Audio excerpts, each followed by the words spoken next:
Good morning, students. In this video of solution, we will talk about some methods which is used to measure the osmotic pressure of any solutions. These methods are important from the point of view of exam.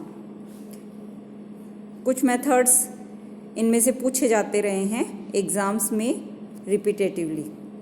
First method है किसी भी solution के osmotic pressure को measure करने का Pfeffer method. Pfeffer नामक scientist ने एक फेफर उपकरण दिया। उस उपकरण के द्वारा हम परासरण दाब यानी ऑस्मोटिक प्रेशर का मेज़रमेंट कर सकते हैं। इस एपरेटस में एक सैरंध्र पात्र होता है, यानी एक ऐसा पात्र होता है जिसमें छोटे छोटे छिद्र बने हुए होते हैं, रंध्र बने हुए होते हैं। उसमें अर्धपारगम्य झिल्ली लगाई जाती है और उसमें एक चौड़ी कांच की नली लगा दी जाती है। अपन इसको यहाँ पे देख सकते हैं। इस फेफर मेथड का जो एपरेटस सेटलमेंट है वो यहाँ डायग्राम में दिया गया है। इसके अंदर अपन क्या करते हैं, एक बड़ा पात्र लेते हैं, उस पात्र में एक सरंध्र पात्र छोटा वो लगाया जाता है। उस सरंध्र पात्र के ऊपर एक ग्लास ट्यूब उल्टा करके डाला हुआ होता है जिसमें एक साइड ट्यूब लगी हुई होती है और वो साइड ट्यूब मैनोमीटर से अटैच्ड रहती है जहाँ से हम प्रेशर को मेज़र कर सकते हैं। इस सरंध्र ट्यूब के ऊपर मतलब पोरस पोर्ट के ऊपर अर्धपारगम्य झिल्ली सेमी परमिएबल मेम्ब्रेन लगी हुई रहती है। इस एपरेटस सेटलमेंट के बारे में यहाँ पे एक्सपेरिमेंट में देखिए बताया गया है। इसमें एक ट्यूब होती है, उसका ऊपरी सिरा एक पतली नली टी के रूप में होता है जिसके साथ मैनोमीटर ये लगा दिया जाता है जो मेज़रमेंट करता है किसका, प्रेशर का। सरंध्र पात्र में एक परीक्षित विलयन की टी सिरे से भरकर नली के ऊपरी सिरे को हम सील पैक कर देते हैं जिससे कि ये एयर टाइट कंटेनर में कन्वर्ट हो जाए। अब सरंध्र पात्र को कांस्टेंट टेम्परेचर पर रखे गए डिस्टिल वाटर से भरे बर्तन में रख दिया जाता है। थोड़े समय के पश्चात ओस्मोसिस के कारण, क्योंकि अर्धपारगम्य झिल्ली इसमें लगी हुई है सरंध्र पात्र में, तो और अशुद्ध जल में डिस्टिल वाटर में हमने इसको रख दिया है, तो यहाँ पे दोनों में वाटर के कंसंट्रेशन में डिफरेंस होने के कारण यहाँ पे ओस्मोसिस का प्रोसेस होता है। इस ओस्मोसिस प्रोसेस के कारण डिस्टिल वाटर उस सरंध्र पात्र के अंदर चला जाता है जिससे मैनोमीटर में थोड़ा मर्करी लेवल इंक्रीज होने लग जाता है और कुछ दिनों तक इस एपरेटस को एज इट इज़ जब पड़ा रहने देते हैं तो वाटर एंड सॉल्यूशन के बीच में इक्विलिब्रियम इस्टेब्लिश होने के कारण मैनोमीटर में मर्करी का लेवल मैक्सिमम हाइट पर पहुंचकर कांस्टेंट हो जाता है और इस हाइट के द्वारा ही हम ऑस्मोटिक प्रेशर का मेज़रमेंट कर सकते हैं। यह मेथड लेकिन बहुत ज़्यादा यूज़फुल नहीं है क्योंकि कुछ वेरी डाइल्यूट सॉल्यूशंस लेने पर उनका ऑस्मोटिक प्रेशर जो इतना ज़्यादा उत्पन्न हो जाता है कि मेम्ब्रेन ही फट जाती है। दूसरा यहाँ पे ड्रॉबैक ये रह गया कि इस प्रोसेस में बहुत ज़्यादा समय लग जाता है जिसके कारण से ये इतना यूज़फुल नहीं है और ये फेफर मेथड एग्ज़ाम के पॉइंट ऑफ व्यू से भी बहुत ज़्यादा इम्पोर्टेंट नहीं है। सेकंड मेथड है मोर्स एंड फ्रेजर मेथड। ये मोर्स एंड फ्रेजर ने वैज्ञानिकों ने दिया था। फेफर मेथड में कुछ जो कमियां रह गई थी उनको दूर करने के लिए, यानी उन दोषों को ध्यान में रखते हुए उन्होंने इसमें मॉडिफिकेशन करके नया मेथड दिया था। इसमें इन्होंने सूक्ष्म कणों की मिट्टी से बने सेम साइज के छिद्रों को एक सरंध्र पात्र लेकर उसमें विद्युत द्वारा कॉपर फेरोसाइनाइड की सेमी परमिएबल मेम्ब्रेन बनाई थी जो सभी जगहों से एक समान कॉम्पैक्ट थी और मजबूत भी काफ़ी थी। इस मेथड के एपरेटस सेटलमेंट को यहाँ डायग्राम में दिखाया गया है। ओस्मोटिक प्रेशर मापन की मोर्स एंड फ्रेजर मेथड। इसमें देखिए अपने ने ये एक ब्रोंज का सिलेंडर लेते हैं, इसके अंदर हम सॉल्यूशन भर देते हैं, इसके अंदर पोरस पोर्ट लगाया जाता है जिस पे semi permeable membrane copper ferrocyanide की इलेक्ट्रिकल मेथड द्वारा लगाई जाती है। इसको दोनों तरफ से बंद कर देते हैं। इसके अंदर वाटर भरा हुआ होता है, प्योर वाटर होता है पोरस मेम्ब्रेन में, इसमें सॉल्यूशन होता है और इनके दोनों तरफ ये ट्यूब बनी हुई होती है। एक तरफ से यहाँ पे वाटर एंटर किया जाता है, दूसरी तरफ वाली ट्यूब को मैनोमीटर से अटैच कर दिया जाता है। जो मैनोमीटर ओस्मोटिक प्रेशर यहाँ पे जो भी डेवलप होगा, उत्पन्न होगा, प्रोड्यूस होगा, उसको मेज़र करने का काम करेगा। हाई ओस्मोटिक प्रेशर के मापन के लिए अपन इसको यूज़ कर सकते हैं। इस मेथड में सेमी परमिएबल मेम्ब्रेन के फटने की पॉसिबिलिटी बहुत ही कम होती है, चाहे कितना ही डाइल्यूट यहाँ पे सॉल्यूशन हमने लिया हो। इस पात्र को हम ब्रोंज के सिलेंडर में फिट कर देते हैं, जिसे दूसरी ओर एक नाइट्रोजन का मैनोमीटर जुड़ा हुआ रहता है और जल को सरंध्र पात्र में भर दिया जाता है और परासरण दाब ज्ञात करने वाले विलयन को हम ब्रोंज के सिलेंडर में भरकर और उपकरण को एयर टाइट बना देते हैं।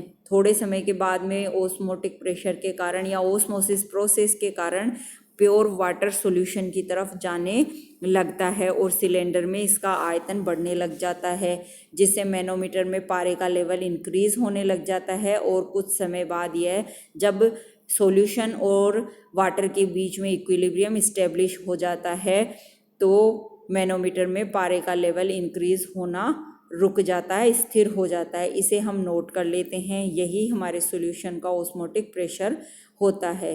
मोर्स और फ्रेजर ने इस प्रकार से 91% कंसंट्रेशन तक के शुगर सॉल्यूशंस के ओस्मोटिक प्रेशर ज्ञात किए और यह पाया कि सबसे सांद्र विलयन का ओस्मोटिक प्रेशर 273 वायुमंडल यानी एटमॉस्फेयर था।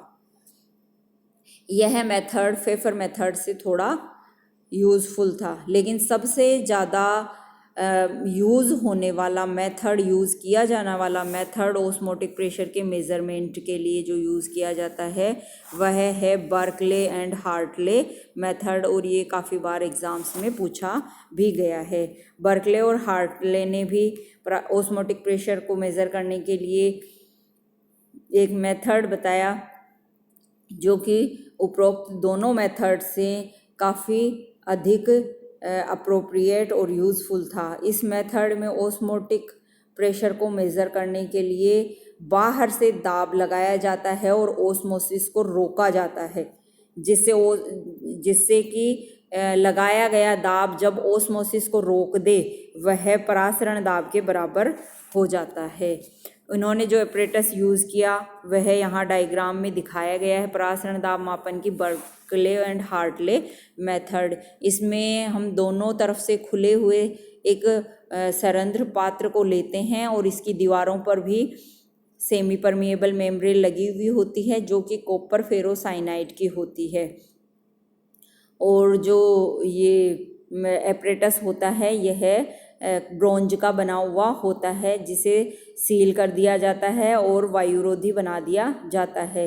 सिलेंडर के अंदर एक जलरोधी पिस्टन लगा हुआ होता है, एक दाब मापी लगा हुआ होता है।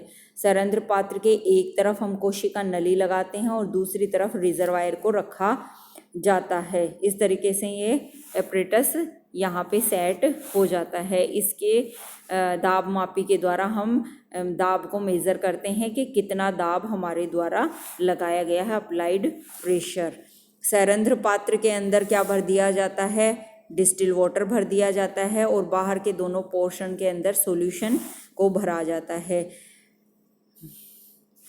यहाँ पे पोरस पोर्ट के किनारों पर जो कॉपर फेरोसाइनाइड की सेमी परमिएबल मेम्ब्रेन होती है, यहाँ पर परासरण स्टार्ट हो जाता है वाटर एंड सॉल्यूशन के कंसंट्रेशन में डिफरेंस होने के कारण, और वाटर सॉल्यूशन की तरफ फ्लो होने लगता है। इस फ्लो को रोकने के लिए यहाँ से हम प्रेशर लगाते हैं, पिस्टन लगाते हैं, पिस्टन जैसे ऊपर की ओर उठने लगता है, केशिका नली में वाटर लेवल डिक्रीज होने लग जाता है। इस समय हम पिस्टन पर थोड़ा प्रेशर लगाते हैं जिससे केशिका नली के अंदर वाटर का लेवल पहले वाली ऊंचाई पे मेंटेन रहे। अब इस समय जितना भी हम सॉल्यूशन पर पिस्टन के द्वारा प्रेशर लगाते हैं वह प्रेशर मेज़र हो जाता है इसके अंदर। ये जो अपने दाब मापी यहाँ लगाई हुई है यह मेज़र कर लेगी कि यहाँ कितना प्रेशर लगाया गया है ताकि केशिका नली में वाटर का लेवल इतना ही रहे। इस समय विलयन पर दाब लगाने पर परासरण नहीं होता है और यह लगाया गया दाब ओस्मोटिक प्रेशर के बराबर होता है और इसे हम दाब मापी में पढ़ लेते हैं। इस मेथड में के द्वारा मेज़र किया गया जो ओस्मोटिक प्रेशर है पूर्व में बताई गई दोनों मेथड से काफ़ी ज़्यादा अप्रोप्रिएट होता है और वेरी लेस टाइम कंज्यूमिंग होता है। इसके अलावा और भी कई मेथड्स यूज़ किए जाते हैं लेकिन सबसे अच्छा मेथड यही है और यही अपने एग्ज़ाम में पूछा जाता है अधिकांशतः। परासरण दाब के नियमों के बारे में अब हम चर्चा कर लेते हैं। फेफर ने ये जो मेथड दिया था उसके स्टडी से वॉन्ट होफ ने सॉल्यूशंस के लिए परासरण दाब के कुछ नियम दिए थे। जिस तरीके से गैसों के नियम दिए गए हैं उसी के ये इक्विवेलेंट थोड़े से नियम हैं।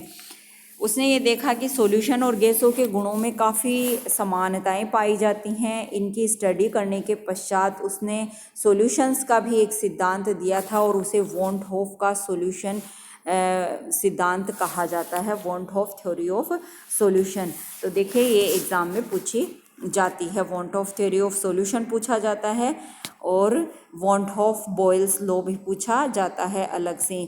इस want Hoff theory of solution में नियम दिया गया है वॉन्ट होफ बॉयल्स लॉ। जिस प्रकार गैसों के लिए गैस का नियम होता है कि किसी भी गैस का जो प्रेशर है वह उस गैस के आयतन पर डिपेंड करता है। जैसे जैसे आयतन बढ़ाया जाता है वैसे वैसे ये जो प्रेशर है वो कम होता जाता है। ये बॉयल का नियम गैसों के लिए दिया गया था। लेकिन सॉल्यूशंस के लिए जो ऑस्मोटिक प्रेशर उत्पन्न होता है उसको पी की बजाय पाई से रिप्रेजेंट किया जाता है और पाई भी वास्तव में इन्वर्सली प्रोपोर्शनल टू वॉल्यूम होता है जैसा कि गैसों के लिए होता है। लेकिन गैसों के लिए वॉल्यूम की काफ़ी ज़्यादा इम्पोर्टेंस होती है बजाय कि सॉल्यूशंस के लिए। सॉल्यूशंस में वॉल्यूम का कोई ज़्यादा रोल नहीं होता है, इसलिए वॉल्यूम को हम कंसंट्रेशन में कन्वर्ट कर लेते हैं क्योंकि सॉल्यूशंस में कंसंट्रेशन ज़्यादा इम्पोर्टेंट मानी जाती है। और इस नियम के अनुसार स्थिर ताप पर किसी तनु विलयन का परासरण दाब विलेय अणुओं की संख्या अर्थात विलेय की सांद्रता के समानुपाती होता है। पाई प्रोपोर्शनल टू सी होता है। Pi upon C equals to constant हो गया। यहाँ पे पाई ऑस्मोटिक प्रेशर है, सी सॉल्यूशन की कंसंट्रेशन मोल प्रति लीटर में है। क्योंकि हम जानते हैं कंसंट्रेशन को 1/V से भी लिखा जा सकता है। अगर V यहाँ पे लीटर में आयतन हो जिसमें 1 ग्राम मोल विलेय प्रेजेंट है तो यहाँ पे पाई प्रोपोर्शनल टू 1/V होगा। प्रोपोर्शनल को हटा करके हम एक कांस्टेंट लगा देते हैं जो K लिखा गया है यहाँ पे और pi V equals to K equals to constant, जैसा कि गैसों में PV इक्वल्स टू कांस्टेंट होता है एक कांस्टेंट पर्टिकुलर स्थिर ताप पर। अतः स्थिर ताप पर तनु विलयनों के परासरण दाब और उनके आयतन का गुणनफल हमेशा स्थिर रहता है। ये गैसों के बॉयल नियम के अनुरूप ही है। अतः यह डाइल्यूट सॉल्यूशंस का वॉन्ट होफ बॉयल का नियम कहलाता है। वॉन्ट होफ चार्ल्स का नियम हम नेक्स्ट वीडियो में डिस्कस करेंगे। Thank you.